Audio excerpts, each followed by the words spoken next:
היי סבא. מה שלומך? בסדר. מה שם המשפחה שלך? שם המשפחה שלי ברו. מהו תאריך הלידה? התאריך הלידה 4 לאוקטובר 1945. מהי ארץ הלידה? ארץ הלידה לאיטליה והעיר פירנצה. האם יש איזשהו סיפור מיוחד מאחורי הדברים האלה? כן, ההורים שלי היו במחנות פליטים לאחר מלחמת העולם השנייה, והם עברו דרך איטליה, ושם אני נולדתי. לאחר מזה ההורים נסעו לדרום אמריקה, ואז גרנו בארגנטינה. מי היו ההורים וארצות מוצאם? מי היו ההורים? כן, וארצות מוצאם. ההורים שלי? כן. ההורים שלי היו ממוצא פולני, הם גרו בעיירה בפולין, עיירה שרובם היו יהודים, והם היו, כולם היו רבנים שם, היו ממש שמרו על הדת, כולם היו יהודים מאוד אדוקים. מעניין.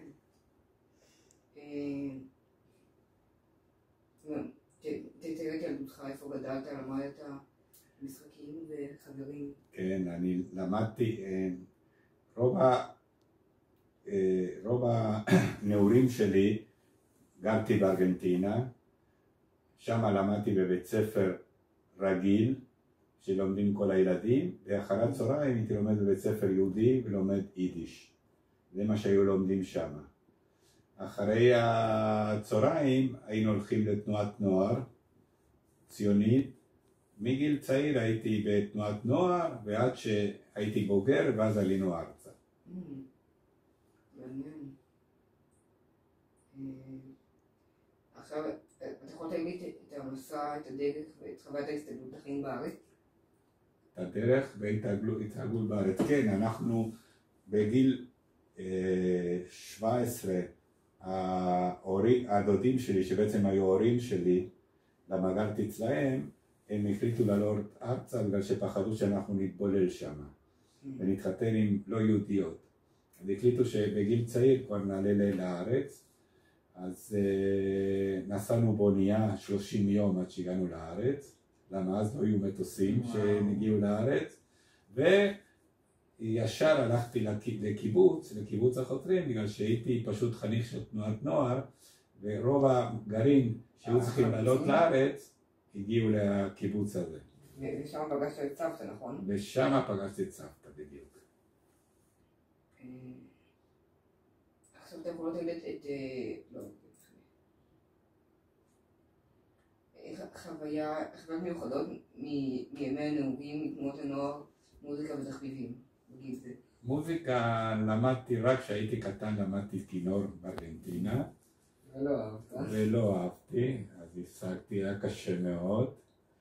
וחוויות, היה חוויות נוער, היה בעיקר בתנועות נוער שהיינו הולכים למחנות מחוץ לעיר, לכולם יחד וגם ריקודים, זה היה מאוד, חוויה מאוד מאוד מעניינת. וגם אחר כך כבר בקיבוץ זה היה משהו אחר, זה היה חוויה אחרת לגמרי, היינו עובדים בשדה, לומדים, כל יחד. ואיך הגעת להבין שינוי הזה לחיות בארגנטינה, לחיות בקיבוץ? זה היה באמת רמת חיים אחרת לגמרי. בארגנטינה היינו מאוד מבוססים, והיה לנו כל אחד חדר לבד והכל. כשהגענו לקיבוץ זה כבר אחרת לגמרי. אבל בגלל זה שהתחננו בתנועת נוער, שרצינו לעלות לישראל וגם לקיבוץ, מאוד התרגלתי מהר מאוד. אתה יכול להגיד את השירות הצבאי שלך? התגייסתי בצבא לחיל התותחנים, ובתוך החיל הלכתי ליחידת הנ"מ נגד מטוסים, ובצבא עברתי את כל הקורסים אפשריים עד שהייתי קצין, וגמרתי את הקורס קצינים בתור מצטיין, חניך מצטיין. אחר כך המשכתי אותו דבר, גם במילואים, אותה יחידה. זה נשמע כאילו איש מאוד מכובד שם, בדרגה מאוד גבוהה, לא? לא מאוד גבוהה, אבל הייתי מאוד, הייתי בסדר גמור בצבא, זאת אומרת. הייתי תמיד, ברוב הקורסים הייתי מצטיין. אתה יכול להגיד את תחום העיסוק שלך או עבודה? תחום העיסוק, אני למדתי בטכניון, הנדסה, ואחרי שגמרתי את ההנדסה הלכתי והקמתי מפעל של משחטה של עוד חפר, ואחרי שגמרתי את המשחטה, את כל המבנה, את כל הציוד, הכל, אז הייתי גזבר בקיבוץ. אחרי שהייתי גזבר בקיבוץ, נסענו לשליחות למרכז אמריקה, לרפובליקה דומיניקנית, כן, עם אמא גם הייתה שם, ואחר כך נסענו ללונדון, היינו גם בלונדון שנתיים, ואחרי שחזרנו מלונדון, הקמתי מפעל לפלסטיקה פה בעפולה, ועד שיצאתי לפנסיה, מכרתי את המפעל ויצאתי לפנסיה. היה לך איזה פטנט על הפלסטיקה הזה? היה לנו פטנט, כן, הפלסטיק הזה היה לנו פטנט רשום, אבל אחר כך הסינים העתיקו אותנו ונגמר הסיפור.